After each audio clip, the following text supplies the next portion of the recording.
ကဲမြေကလာပါခင်ဗျာနော်အခုမိုးအေးလေးနဲ့မိတ်အလုပ်တွေလည်းပြီးပြီဆိုတော့မိတ်ထမင်းစားတော့မှာဖြစ်ပါတယ်မိတ်ဘာနဲ့စားလဲဆိုတော့ဒီမှာမိတ်မြင့်နဲ့ရှင်ဟင်းနဲ့ငါးနဲ့ချက်ထားတာဖြစ်ပါတယ်ဒါကတော့ငပိရည်လေးကိုမိတ်ကြက်ကြလေးကြိုထားဖြစ်ပါတယ်ဗျာနော်ငပိရည်လေးကြက်ကြလေးကြိုထားပါတယ်ဒါကတော့မိတ်စားနေကြဝတ်သားဖြစ်ပါတယ်ဗျာနော်ဝတ်သားပေါ့နော်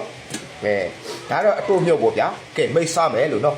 မိတ်ကူးပဲကလေးတွေပေါ့နော်လူတိုင်းရောမိတ်ပြန်လာတာပေါ့နော်ညနေကြတစ်ခါသွားပြီးတော့မိတ်ဘလော့ကရိုက်ပြအောင်ပေါ့နော်အလူရှင်နေနဲ့ပေါ့နော်ကဲမိတ်စားပြီလို့နော်စားကြအောင်ထမင်းဘူးဟင်းဘူးလေးကျိတ်လိုက်မှာဗျခုမှအလောက်ကပြီးရဆိုတော့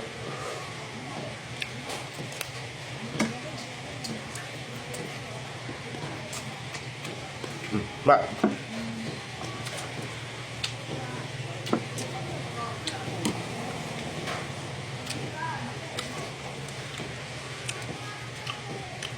我打。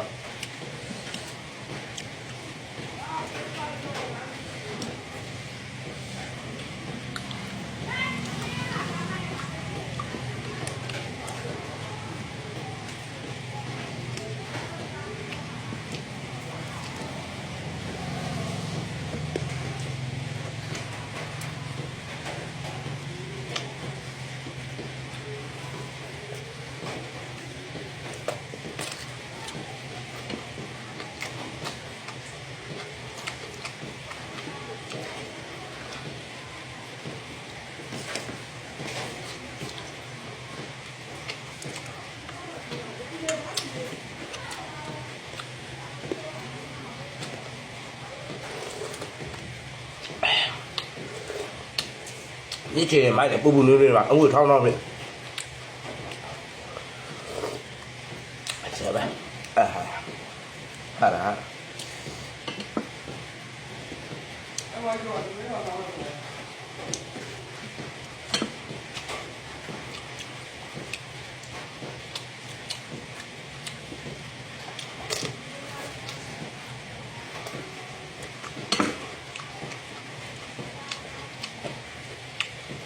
ထမင်းဘူးရှင်းဘူးကောင်းတယ်ဘူးလောလေးစားဖေးမရှိရစားတော့ကောင်းနော်